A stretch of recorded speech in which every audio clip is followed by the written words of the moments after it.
Le vaccin sera disponible en Grande-Bretagne, au Royaume-Uni, dès la semaine prochaine. Il sera disponible quand en France? Monsieur, d'abord, pour être disponible, il faut obtenir les autorisations des autorités sanitaires américaines d'abord, oui, européennes ensuite. Bon, que je sache, ça, c'est plutôt dans les jours qui viennent, mais plutôt vers la fin décembre que pour le début décembre. La première chose, moi je ne prendrai jamais le risque de faire vacciner des gens sans avoir une autorisation de mise sur le marché par les autorités compétentes. Moi, j'attends ce top départ et je me prépare à savoir d'emblée qui nous allons vacciner. Alors, nous allons vacciner les résidents des EHPAD. Oui. Et le personnel des EHPAD. Alors, vous savez, là aussi, monsieur, oui, un peu de clarté. Ce n'est pas le gouvernement oui, qui va déterminer les ordres de priorité.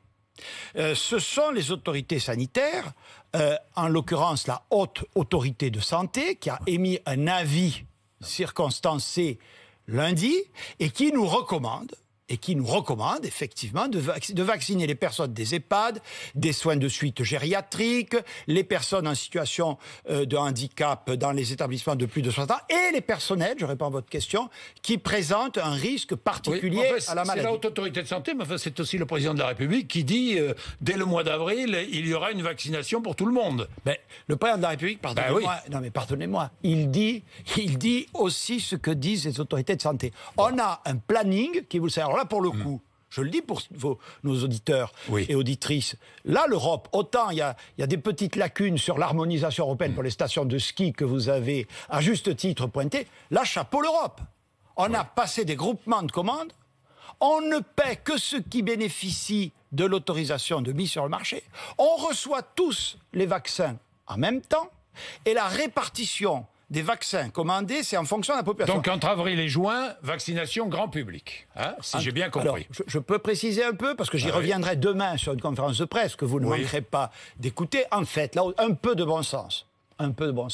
La stratégie vaccinale, qu'on va détailler, qui dépend de beaucoup de facteurs. Vous comprenez bien que les premiers vaccins, malheureusement, il faut les conserver à moins 70, moins 80 degrés. Je ne peux pas les mettre chez le pharmacien du coin, à Prades ou ailleurs. Bon, donc j'adapte ma stratégie vaccinale au produit. Mais ce déploiement, c'est la question que vous me posez, en fait, nous allons le faire de façon progressive et en fonction des plus vous êtes exposé au virus, plus vous êtes âgé, plus vous avez... J'ai compris. Eh ben, ce sera les premiers. Donc toute la population française pourra être vaccinée d'ici quelques mois. Écoutez, M. Bourdin, nous avons précommandé par le système européen de quoi vacciner 100 millions de personnes. Ça vous va? Encore faudrait-il, et là, il faut tous s'y mettre, que le plus possible de Français acceptent de se faire vacciner. Non mais, pardon, c'est un vrai sujet. Je sais. Un vrai sujet. Jean Castex, j'ai deux questions. Alors vraiment, réponse courte, si vous pouvez. Élection régionale. Élection régionale quand? Mais vous avez vu, là aussi, vous avez le calendrier? Il n'y a pas eu de polémique.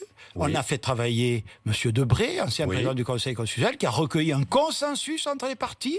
On va déposer, là, en décembre, un projet de loi se calant rigoureusement sur la proposition du président Debré. Ça veut dire, sa proposition, c'est juin 2021 au lieu de mars, et clause de revoyure, parce que ce qu'à Dieu de plaise, il ne faudrait pas que la situation sanitaire se redétériore à ce moment-là.